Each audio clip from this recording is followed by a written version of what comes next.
नमस्कार, जय हिंद, जय झूलेलाल, जय महाराष्ट्र। मैं एडवोकेट राज चांदवानी, स्वच्छाग्रही फाउंडेशन फाउंडर। आप सभी जानते हैं कि उल्लासनगर शहर में करीब 250 से 300 इमारतें जो हैं वो धोखादायक डायलाबिडेटेड घोषित हैं। उनमें से करीब 35 या 36 इमारतें जो हैं बिल्डिंग्स वो गिर चुकी हैं। हज़ारों लोग जो हैं बेघर हो चुके हैं। क्या आप जानते हैं इसका कारण क्या है? मैं आपको बताना चाहता हूँ। हमारे शहर में पहले तो जो इलीगल बिल्डिंग्स का जो बांधकाम हुआ है वो गलत है, क्योंकि जब लैंड को अगर 2 माला इमारत की ताकत है झेलने की, अगर आप उसको 4 माला जो है डाल देंगे तो वो डेफिनेटली ओवरलोड हो जाएगा। दूसरी बात यह है कि लो क्वालिटी मटेरियल बिल्डिंग में यूज़ करना।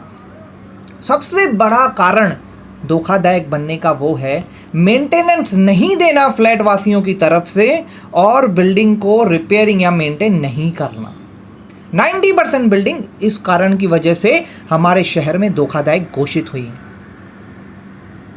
दरअसल हो क्या रहा है, उल्लासनगर शहर में फ्लैट ओनर्स रेंट पे देकर फ्लैट को चले जाते हैं और मेंटेनेंस तक नहीं देते हैं।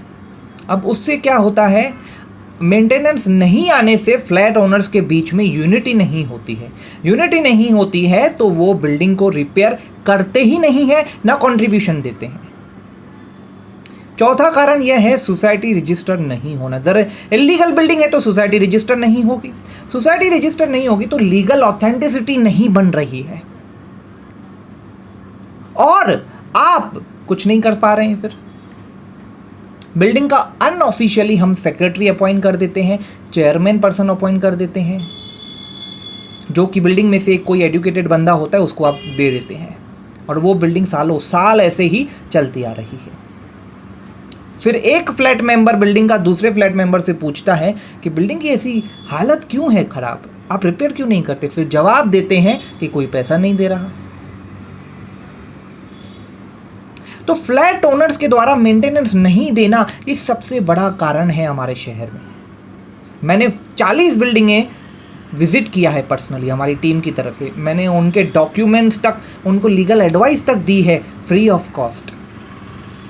और जब मैंने देखा पेपर्स किसी के भी ठीक नहीं है, लीगल बेस नहीं है, और जब मैंने सवाल किया उन लोगों से, 90% लोगों ने यह कहा कि कोई भी मेंटेनेंस देने को रेडी है ही नहीं।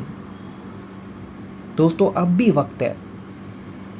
अगर आपकी बिल्डिंग सही सलामत खड़ी है तो इस वीडियो को नज़रअंदाज मत करें। अपने बिल्डिंग के सभी फ्लैट ओनर्स को एक मीटिंग बुलाएं। तुरंत इस महीने से मेंटेनेंस पे करना चालू करें। अगर आपके बिल्डिंग में काम नहीं है तो भी मेंटेनेंस ले, आपको काम आने वाला है एज ए सिंकिंग फंड्स। दूसरी मैं आपको एडवाइस ये दूंगा, हर महीने की पहली या दूसरी तारीख को आप मीटिंग बुलाएं जिसमें सारे मेंबर्स प्रेजेंट होने चाहिए। और अगर मेंटेनेंस कोई नहीं पे करता है तो उन्हें आप लीगल नोटिस भी भेज सकते हैं।